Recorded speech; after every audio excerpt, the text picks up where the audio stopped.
Hi, my name is Melanie Willard, and welcome to my channel. This is the final episode from a 7-part series from the life of Mr. Herbert Scherer, and unfortunately, due to a bad internet connection, this video lags quite a bit. And even though this was out of my control, I do want to apologize for the poor video quality, but I trust and hope that you'll still enjoy it. I also want to thank all of you who've been following Mr. Scherer's story from the beginning. We appreciate all the positive comments, feedback, encouraging words, because as you can imagine, it's really not easy for him to relive his story every single time he shares it. I know many of you have had questions in past videos, and Mr. Scherer and I actually discussed doing a possible Q&A in the coming weeks. So if you have any questions, please email me at melanie@melaniewillard.com, or you can just post your questions in the comment section below, and we'll hopefully address that in the coming weeks. So don't forget to subscribe to my channel so you don't miss out. And without further ado, here's episode 7.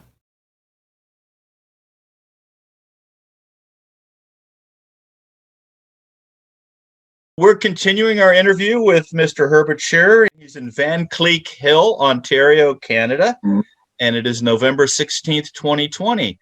Can you tell me about your trip across, or where did you go to get your ship to go to Montreal? I went to France. I think it was Calais in northern France. And I went up to the Seven Seas. That was the boat, the Seven Seas, with my wife. And we went to Montreal. And what year was this? 1956. So how long did you spend in Montreal? Did you want to stay, or was that just a transit point? Oh, in Montreal, I was not very long because my boss, who had a furniture shop here in Hawkesbury, he picked me up with an old car and brought me not to his apartment. He brought me up to the Laurentian Mountains, not far from here, to a lake, beautiful lake. He was befriended with the mayor of Hawkesbury, and his whole family was there when we came. And wow, that was such an unbelievable difference in life. They were friendly to us. That was the enemy. Madame Gascon, she was to me like a mother. Especially my wife was 20 years old. So we came, and there was so much love and so much food, and a big difference. Okay. During your working life, you were then worked in furniture making? I made here furniture for about a year, and then my boss went bankruptcy. He was a good craftsman, but he was no businessman. So I had to go to Montreal and work in Montreal in cabinet making. I found a job on the first day. I had no penny anymore, nothing. And I went home like this and said to my Hildegard, I found a job. And Hildegard was pregnant, and he said, now that I comes to the birth, now you leave me. I said, no, I stay here. I don't know what I take my 4 killed cows and rabbits, and I come home with a pack of meat. And she made it very nice and very delicious for us. Okay. So we ate rabbits and groundhogs and ducks, wild ducks. When the child was born, I went to Montreal and found right away a job. But there was I could work and work and work. I had a low wage, and I didn't like it. So I worked for an insurance company for maybe 2 weeks, but they never paid me anything. So I went home, and I had really nothing left. My wife got a job as a waitress in a very good restaurant. So she started to work there. I got a call from a German insurance broker whom I recommended to somebody and said, come up here to my office. I want to pay you half of my commission. And when I came there, he said, so Mr. Scherer, is it a possibility for you to work for me. So I started there. He explained me the automobile insurance and the fire insurance. I went out on the first day. 2 hours later, I wrote 2 policies for a German who just came yesterday. Okay. I sold him insurance. And I made more money with these 2 insurance policies than I make as a cabinet maker the whole week. Wow. Wow. So I could connect with people easily. Yeah. No, you can. I mean, you still connect with people easily. So you're very good with that. Now, how many children did you have and what are their names? One son. His name is Michael. Now, he was born in 57? 58, I think he was born 58. And does he live near you now? No, he lives in Vancouver. Oh, okay. So that's across the country, yeah. So do you have grandchildren? Does he have children? No, he has no children. When did you retire? Well, I retired 30 years ago. I retired with 65. I went hunting. I built house on the lake up there, not so far, 1 hour from here, on a nice lake. I built a house from the rock bottom with pick and shovel to the last shingle on top. The framing, the outside finishing, the inside finishing, and the furniture. Of course, you could do that easily, yes. Now, is that painting behind you on the wall, is that yours? Yeah, mine. Oh, wow. Wow, that's really good. You should come out of retirement and become a painter. For a time, I painted. When you paint, do you like to do landscapes? Yeah, my imagination. Okay. Don't take photos, nothing. Okay, so it comes from, okay. So do any of these landscapes resemble Siberia or not?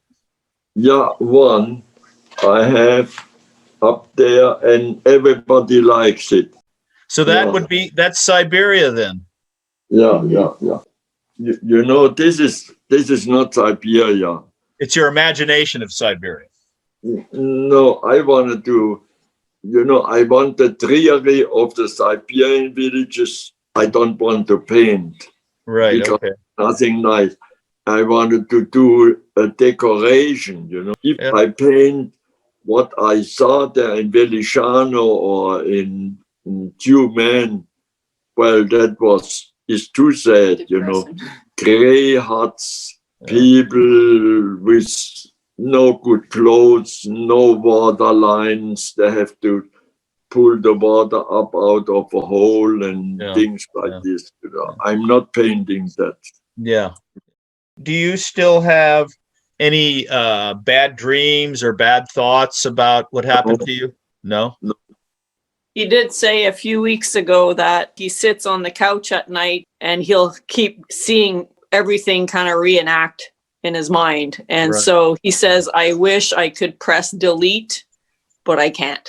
Yeah. So, that's. Yeah. Well, sometimes it comes back, for some reason.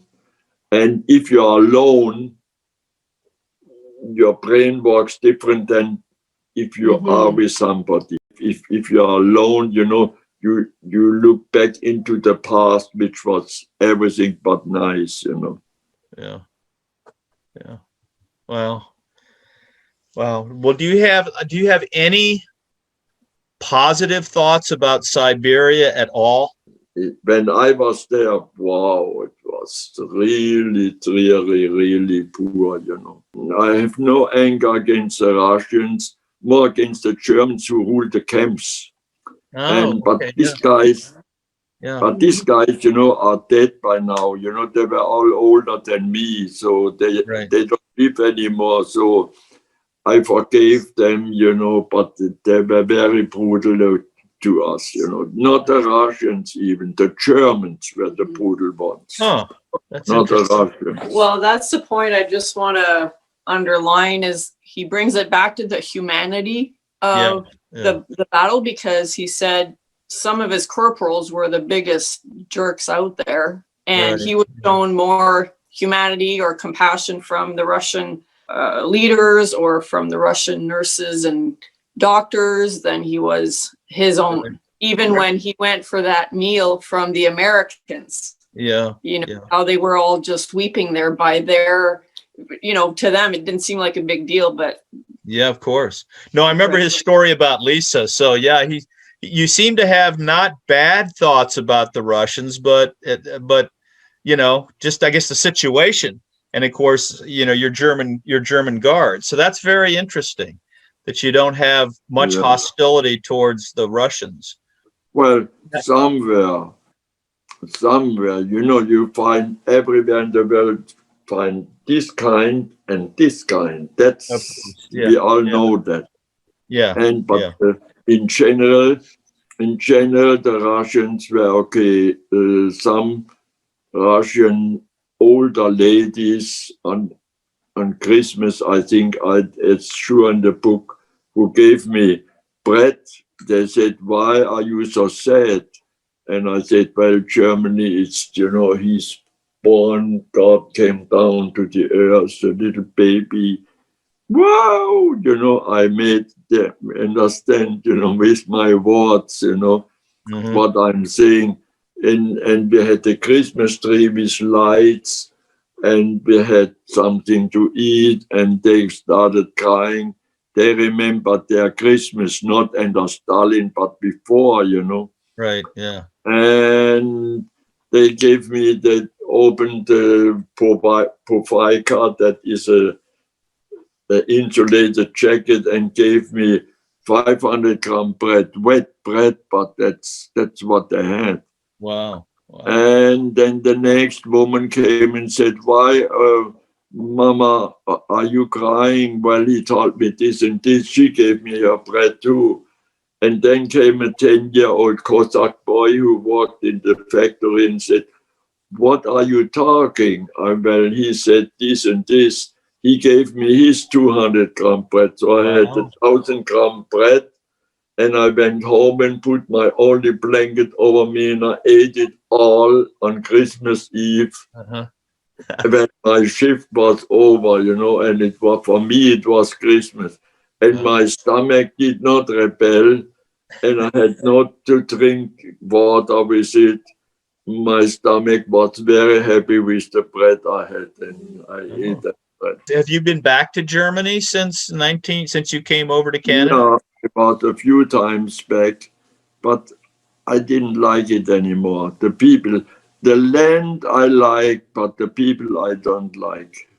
Why? The people have no love. There's no love. The people have no love.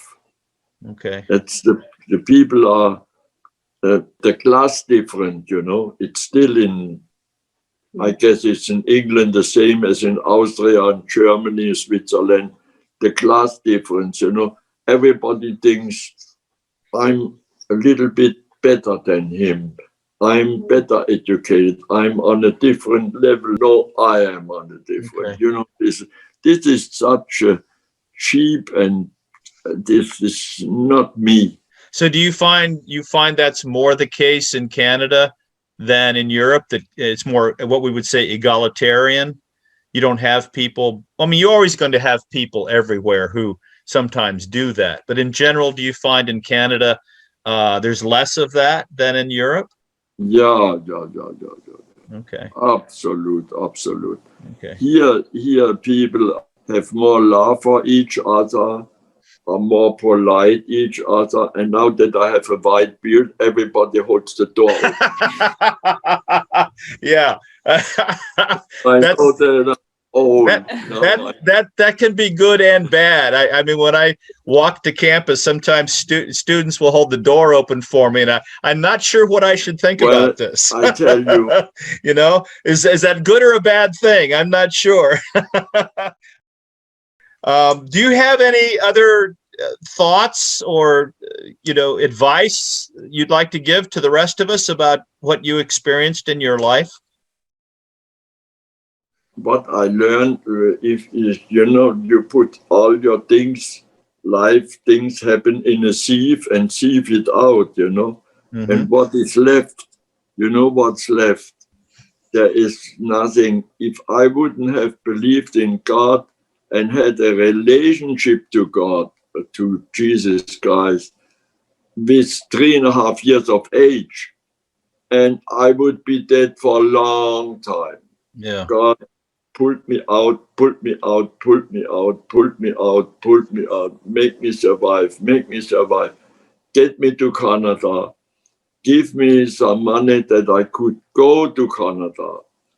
And now I never ever cared about pension plans. I never had made enough money to pay in a pension plan. And the small guys like this Mr. Klapka I work for, there's no pension plan. And now I have enough money to go around, buy any food. I could go on a travel, but now I cannot travel because it's too dangerous. Yeah. I have money for my rent. I have money for everything I need.